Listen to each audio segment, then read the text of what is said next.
and I was in 8th grade, and I became the first female to participate in the wooden car races at my church. It all started one day when I came home and I found my 2 brothers and my dad in the garage working with these blocks of wood.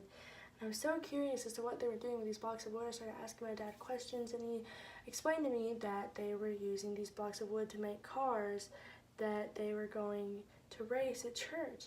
And my cousins came over with my uncle, and they were all working on these blocks to turn into cars. And I remember wanting to do it so bad and thinking about how I wanted to do it and how I thought it was for only boys, but I went to my dad that night and I told him, I said, I want to participate and I want to make a race car like the boys get to.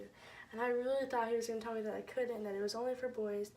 But believe it or not, he told me I could, and I got so excited, and I went to bed that day and that night so happy and just like looking forward to the next day when I was going to go pick up my kit from church. So I get out of school, my dad gets off work the next day, and we go over to church and I pick up my race car kit. Just a block of wood and some wheels, and I'm ecstatic, and I go home and I immediately start working on it. And I work on my car for the next week or two. I made it the perfect color green. I made it the perfect shape. I made it the fastest car. I put my blood, sweat, and tears into this car, and I was so proud of it. And I start racing my cousins and my brothers, and I'm doing pretty well, beating them most of the time. And then, before I knew it, it was race day. I show up with my cousins and my brothers and my uncle and my dad and then some other people from my church, and I'm the only girl from my church that is going to be racing. And then I realized that I'm the only girl there that is racing that brought a car, which was okay. I was just a little intimidated, but people were being very encouraging and making me feel better about it, and that was helping a lot.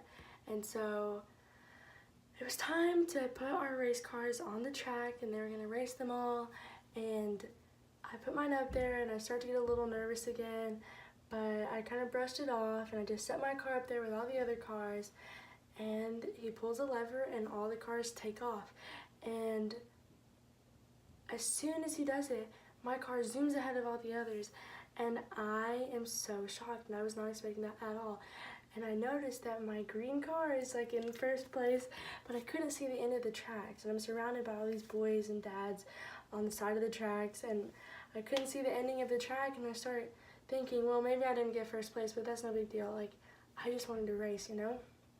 So the race is over, and I go up and I try to make my way to the end of the tracks, and I hear people talking about a green car, and I'm thinking, I have a green car. There's no way I got first place. There's no way they're talking about my car.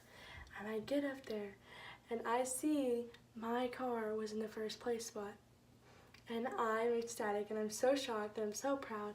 And it was the first race of the day and I got first place, but I wasn't really expecting to win very much. I just was so content with that. Like, I was okay with just winning that race and going home with that.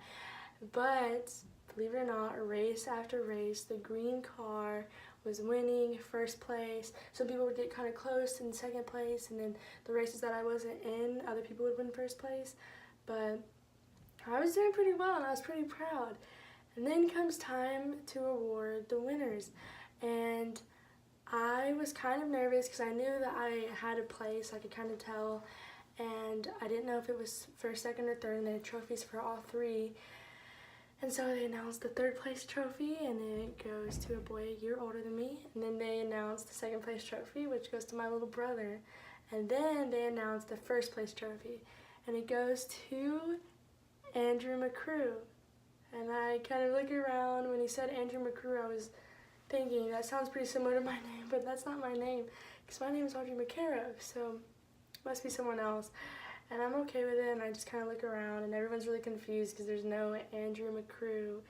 And he looks down at the card again, and he says, oh wait, I'm so sorry, it's Audrey Mckerrow. And I was like, that's still not my name, but I'll take it. And then I started getting high fives, and people started clapping for me, and I got my trophy, and my dad had me on his shoulders, and it was like everyone was rooting for me the whole time. And I was so happy. I felt like I was on top of the world. It was the best feeling I had ever felt. And I was just so proud. And I think what I would take away from this story is that you can do whatever you put your mind to, even if you go against the crowd. just stick to doing you, and you can achieve anything.